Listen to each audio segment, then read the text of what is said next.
Hey guys, welcome to a new video. Today we're going to look at our deck profile for September for the Mikanko list. New ban list is coming out in September. We don't expect this to be hit in any way. If it is, I will be very surprised. And we're getting ready for that new swarm of Runic, Kashtira, and Labyrinth players due to the Megatins.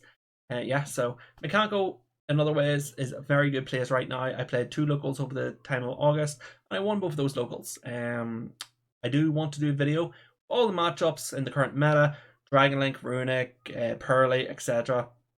So that is going to be my next video. I have been working on it, but I was in hospital for a bit, so all my videos kind of got pushed back. So I do apologize for the delay, but it will be out within the week. So just a quick edit in here, guys. As I was editing this video, Master Jewel has announced that Mikanko's will be released next week into the game.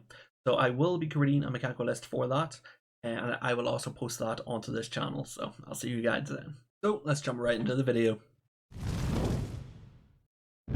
Welcome to the September deck profile, so let's jump right in. So the first thing we look at is our Kaiju. So we of course run 1 Star Destroyer, 1 Lightning Strike, and 1 Mad Flame Kaijus, as well as 2 Lava Golem.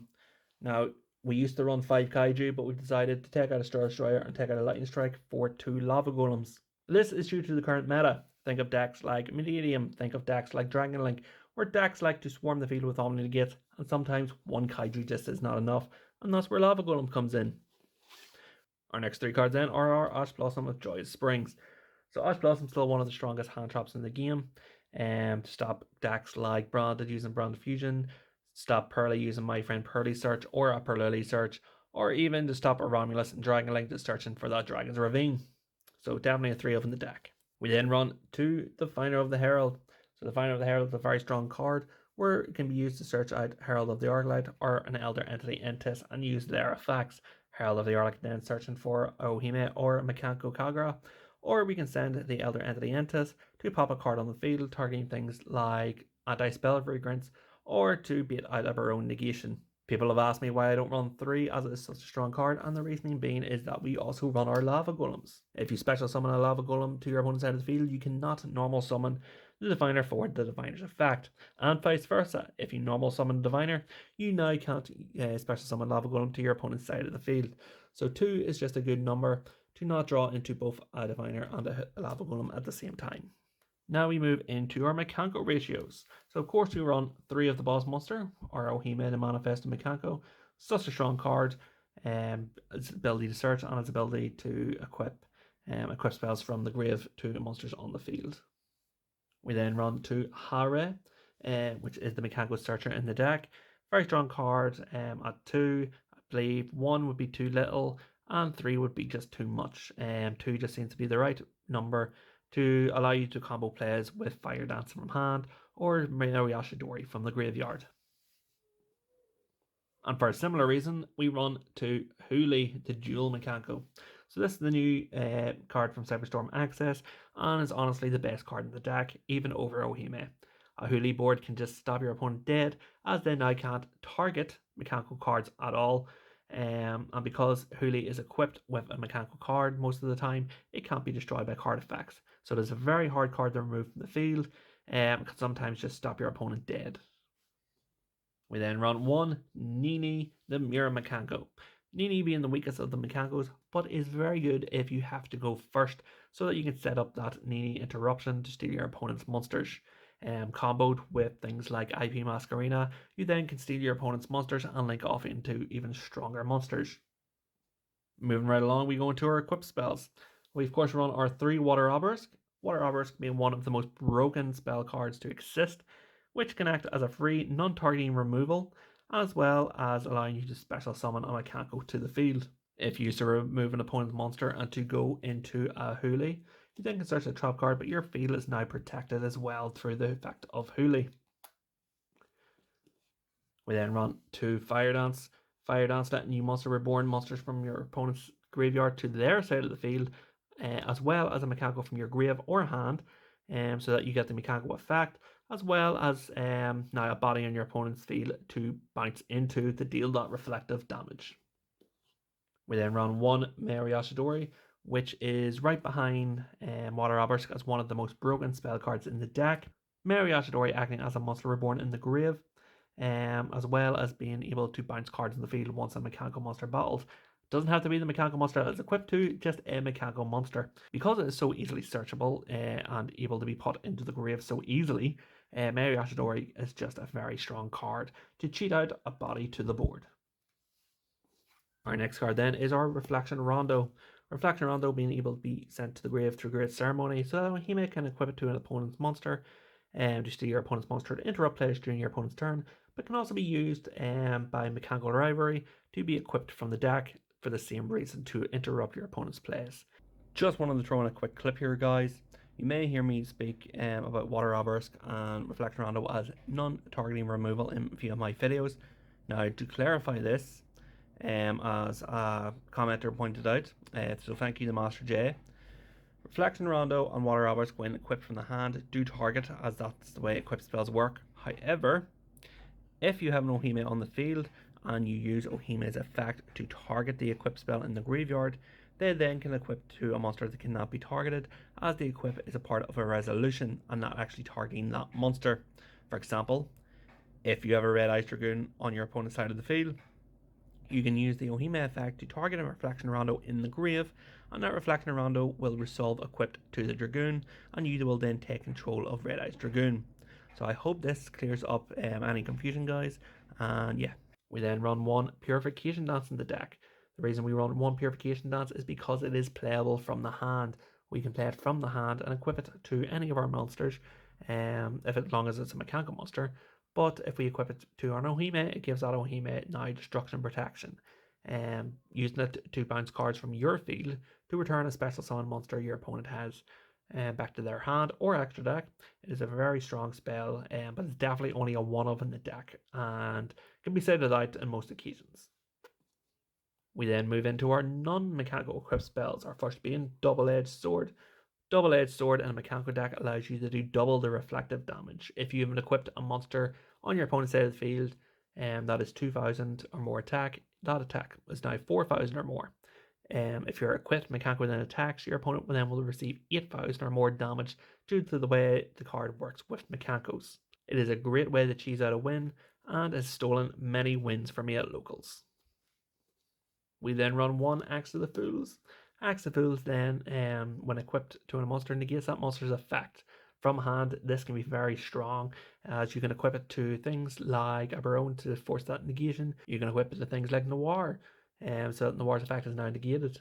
It can also be searched through the use of Mechanical Rivalry, so that it can be basically used as an imperm in the deck. Our other spells in the deck then consist of 3 Preparation of Rites, which allows us to search for our Ohime. We then run 1 Mikanko Kaji. I have tested this card numerous times and have almost came close to taking it out a few times. Then it steals a win for me because of its destruction effects. The reason I keep this in is for decks like Labyrinth, where the game might drag out and you can deal a lot of damage to your opponent, as well as destroy a lot of cards in the field, and then you to basically reverse the game and steal a win. Our next card then is our Great Ceremony, which allows you to special summon Ohime from hand, ignoring the summoning conditions, and when banished from the grave, can send a card to the graveyard from your deck. Because we don't really use our extra deck, it allows us to run Pot of Extravagance. So we get to run 3 Pot of Extravagance to either draw 2 or beat out Nash. Either way, it's a win-win. We then run 1 Harpy's Feather Duster. Now, Harpy's Feather Duster can be put into the side deck instead, but I expect a lot of Runic players and a lot of Labyrinth players to show up soon due to the new Megatin reprints. So that's why I recommend 1 in the deck for this month. We then finish off the deck with our 2 trap cards. Mechanical Rivalry to search for equipped spells, and Mechanical Spirit Walk for removal. If you don't know what Spirit Walk does, it equips an opponent's monster to our monster, not only allowing a removal basically on the field, but allowing us to trigger our mechanical effects during your opponent's turn. So there might have been one card that you've noticed is missing, and that is Orihime. Do not run Orihime in the deck. Orihime I have tested a lot, but I just can't find a spot for it in the deck. It can either act as a slow removal, or it can be used to equip to one of your own mechanical monsters, but it is just too slow, and you'd prefer just to have another equipped spell in your hand than an Orihime. It isn't searchable through Preparation of Lights and only searchable through Diviner of the Herald. And let's be honest, if you're going to use your Diviner of the Herald effect to search, you're going to search for your Ohime. So with that, I say no Orihime in the deck. So our extra deck this month has changed a little bit, and I'll go into the reasons once I go through the list. So as always, we run our 2 Herald of the Arclight and our 1 Power Tool Braver Dragon. We then run 1 Elder Entity Intis as well, as it is searchable through the Diviner of the Herald. For our Exceeds then, we run 1 Phantom Knight Breaksword, 1 Zeus, and 1 Gaia the Dragon Charger. We then run 1 IP Masquerena, 1 Appaloosa, and 1 Underworld Goddess. And for the spice of the extra deck, we then run 1 each of the Charmer monsters to bring it up to 15. So if you watched last month's video, you might have noticed that we've took out the Infernoble package. And the reason we have done that is because of Rondo and because of Nene. Because we steal our opponent's monsters so often, it allows us to go into our Charmer monsters and steal an opponent's monster from their grave, which will allow us to interrupt a lot of things, as well as going into IP in our turn, stealing our opponent's monster during their turn, and going into either Appaloosa or an Underworld Goddess. Again, because we steal our opponent's monster, we want our Gaia Dragon Thunder Charger. If we can steal and Exceed, we can Exceed over their Exceed with our Dragon Charger, which means we keep that material on our board, so your opponent does not have access to it. And of course, if the attack is successful, you can go into Zeus. So all that's left then is our side deck. So we still run our 3 Drone Lockbird. A lot of decks in the format like to do a lot of searching. Again, top 2 off the top of my head are going to be Manedium and going to be things like Dragon Link, where a good droll will just stop the deck dead. We then run 3 Royal Decree. This is still to stop our Labyrinth players, even more now that the reprints are coming out in our new Mega Tins. So you will see an increase in Labyrinth players, and Royal Decree just stops the deck dead. We still run 3 of There Can Be Only One. This is our floodgate of the deck. Our Mikankos are all different typing. We have a Psychic, we have a Spellcaster, we have a Warrior, and a Fairy. Those are our typings. There Can Be Only One does not affect us in any way, unless you're trying to summon Diviner of the Herald and Ohime at the same time, but it can just shut down other decks completely. We then run our Cosmic Cyclones. So we run 3 Cosmic Cyclones for one big reason, and that is anti-spell fragrance. If we come against an anti-spell fragrance, we will lose the game if you cannot destroy it. And for similar reasons then, we also run our 2 Lightning Storm to help with that back row removal. And to finish it off, we run 1 Double-Edged Sword. Because Lightning Storm is now 2, we need 1 spot left. On a Double-Edged Sword just fits that spot nicely. If you come up against a deck where you know you can slot out a card for the Double-Edged Sword, I will just grab what I usually side out. I usually side out our Purification Dance and side in Double-Edged Sword. Think of decks like Kashtira, where a Fenrir might be on the board, but no real other interaction, where you can just special summon our Mikanko and then equip the Fenrir with a Double-Edged Sword. If you declare that attack and that attack is successful, you win the game. It has happened to me a few times, and I've stolen many games with it. A lot of decks need you to interact with cards for their trigger effects to work. If you just special summon an attack, a lot of decks can't handle that, and you will steal wins. So setting out a Purification Dance and equipping in a second Double-Edged Sword is sometimes the perfect play. Thanks for watching, guys. If you did like that, do like and subscribe for more content in the future. As I said, I will be doing match breakdowns for the Mikankos in the current meta, as it is in September. And of course a combo video for the Virtual Worlds. So if that's something you're looking to do like and subscribe to be notified when that's out, and I will catch you guys next time.